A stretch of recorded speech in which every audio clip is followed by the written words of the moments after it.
Welcome to கனகாஸ் kitchen. இன்னைக்கு நம்ம கிச்சன்ல மஷ்ரூம் பிரியாணி 1/2 கிலோ அரிசியில் 5 பேர் சாப்பிட்ற அளவுக்கு தான் பண்ண போகிறோம். எப்படி பண்ணுறதுன்னு பார்க்கலாம். இந்த வீடியோ பிடிச்சா லைக் பண்ணுங்க, ஷேர் பண்ணுங்க, சப்ஸ்கிரைப் பண்ணுங்க. 1/2 கிலோ பாஸ்மதி அரிசி எடுத்துக்கோங்க. பாருங்க, இந்த அளவுக்கு நான் ஒரு சம்பட்டத்துக்கு 3/4 சம்பட்டம் எனக்கு வந்திருக்கு. பழைய அரிசியாக கேட்டு வாங்குங்க. புது அரிசினா வந்துட்டு குலைய ஆரம்பிச்சிரும். பழைய அரிசினா உதிரி உதிரியாக வரும். நல்லா 2 டைம் நல்லா அலசிட்டு 3வது தண்ணியில் ஒரு 20 நிமிஷத்துக்கு ஊற வச்சு எடுத்துக்கோங்க.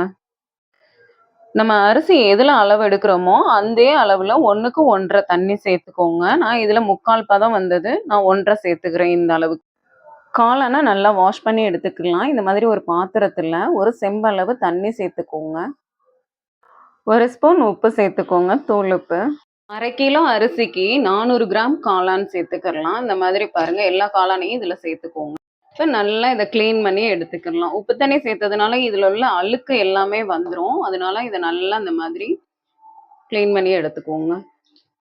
2வது தடவை நார்மல் வாட்டரில் ஒரு தடவை அலசி எடுத்துக்கோங்க காளான் எல்லாத்தையும்.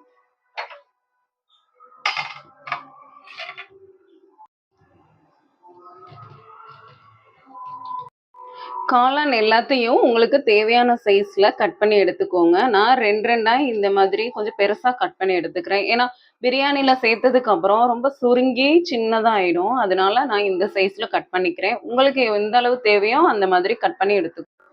பேன் சூடானதும் இந்த அளவு பட்டை எடுத்துக்கோங்க. நம்ம நடு விரல் இருக்கு இல்லையா, அந்த அளவுக்கு ஒரு விரல் அளவு பட்டை எடுத்துக்கோங்க. சின்ன சின்னதாக நொறுக்கிட்டு சேர்த்துக்கோங்க.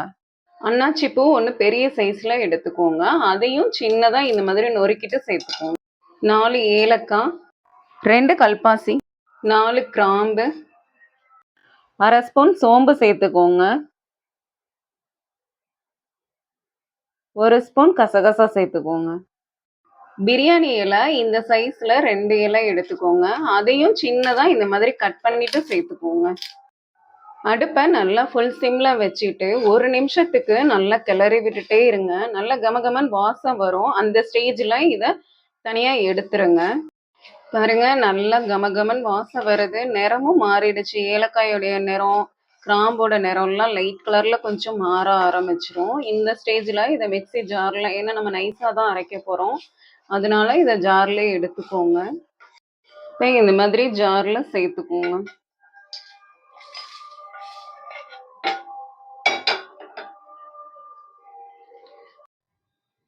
மூணு ஸ்பூன் அளவு கடலெண்ணெய் சேர்த்துக்கோங்க.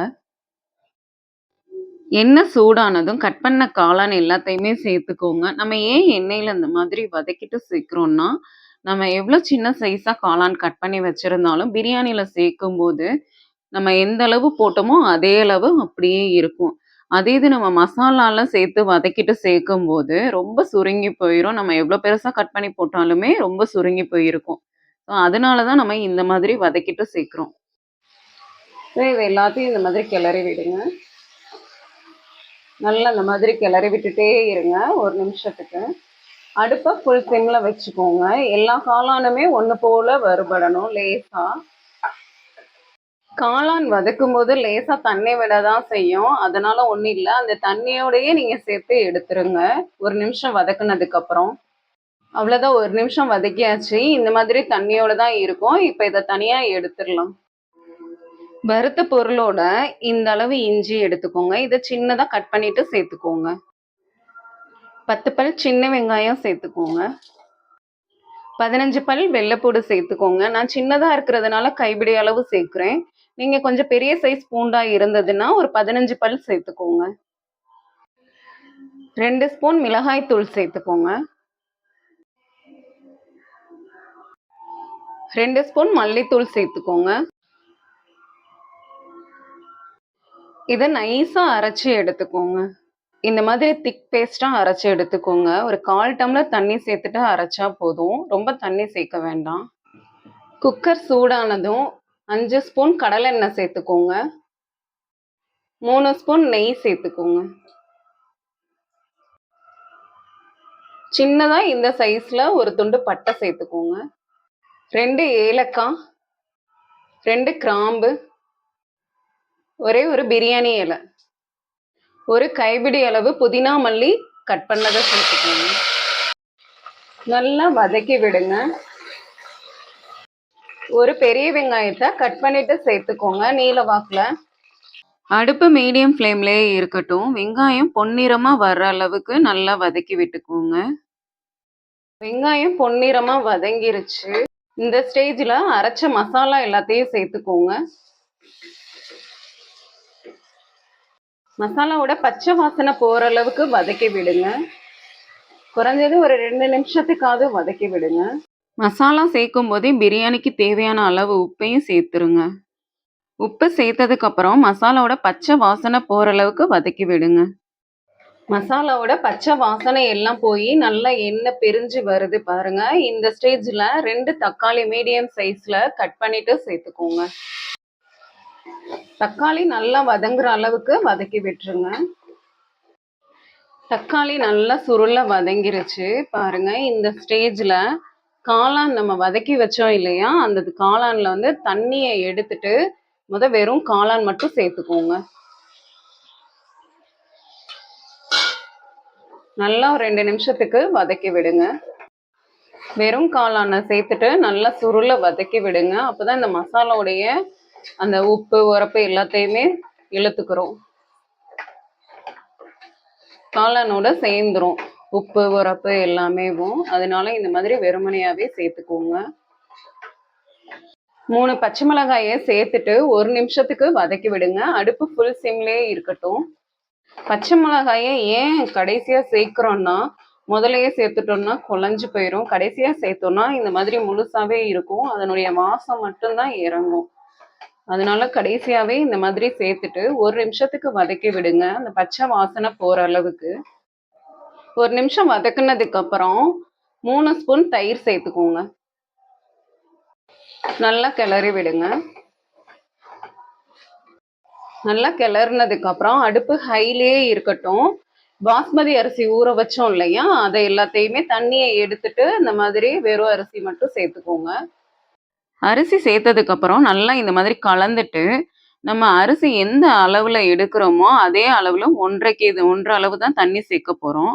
இப்போ நான் இந்த சம்பட்டத்துக்கு எனக்கு 3/4 அளவு வந்தது. நான் இப்போ 1 3/4 அளவும் அதுல பாதி அளவும் தண்ணி சேர்க்க போறேன். அந்த பாதியில 1/4 அளவு தண்ணியும், மீதி நம்ம காளான்ல உள்ள தண்ணியையும் சேர்க்க போறோம்.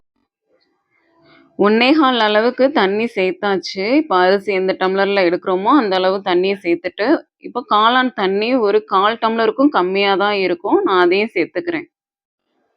அரை எலுமிச்சம்பழம் சேர்த்துக்கோங்க. விதையில்லாம சேர்த்துக்கோங்க. விதையோட சேர்த்துட்டோம்னா கசப்பு கொடுக்கும். அதனால விதையை எடுத்துட்டு இந்த மாதிரி சேர்த்துக்கோங்க. சேர்த்துட்டு லைட்டா கலந்து விடுங்க. ரொம்ப கலந்து விடாதீங்க. ரெட்டையா ஒரு மாதிரி உடைய ஆரம்பிச்சிரும் அரிசி. உப்பு பத்தலைன்னா கொஞ்சம் சேர்த்துட்டு கலந்து விட்டுட்டு செக் பண்ணிக்கோங்க. ஒரு கல் கூட இருக்கட்டும் உப்பு. சமமா சேர்க்க வேணாம். கொஞ்சம் லைட்டா கூட இருந்தா பரவாயில்ல. சாப்பாடு வெந்து வரும்போது சமமாயிரும் உப்போட அளவு. குக்கரை மூடி வச்சுட்டு 1 விசில் வச்சுட்டு 3 நிமிஷத்துக்கு சிம்ல வச்சு எடுத்துக்கோங்க. 2 அடுப்பு இருக்கும் இல்லையா, சின்ன சைஸ் ஒன்று, பெரிய சைஸ் ஒன்று. சின்ன சைஸ்ல வச்சிருங்க. அப்பதான் விசில் வர்றதுக்கு கொஞ்சம் டைம் எடுக்கும். 1 விசில் வச்சுட்டு ஒரு 3 நிமிஷத்துக்கு சிம்ல வச்சு எடுத்துருங்க. 1 விசில் வச்சு 3 நிமிஷம் வச்சு எடுத்தாச்சு. இப்போ பிரியாணியை திறந்து பார்த்துடலாம். பாருங்க, பிரியாணி ரெடி ஆயிடுச்சு. நல்லா உதிரி உதிரியா பாருங்க, முழு அரிசியா இந்த மாதிரி இருக்கணும் பிரியாணி. இப்போ இது ஒரு 5 நிமிஷத்துக்கு ஆறவும் கிளறி விட்டுக்கோங்க. ஒரு அரை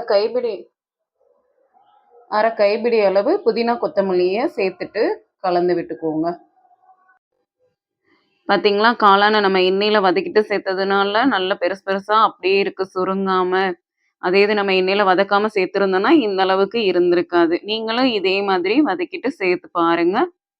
காளான் பிரியாணி இப்போ ரெடி ஆயிடுச்சு. பிடிச்சா லைக் பண்ணுங்க, ஷேர் பண்ணுங்க, சப்ஸ்கிரைப் பண்ணுங்க.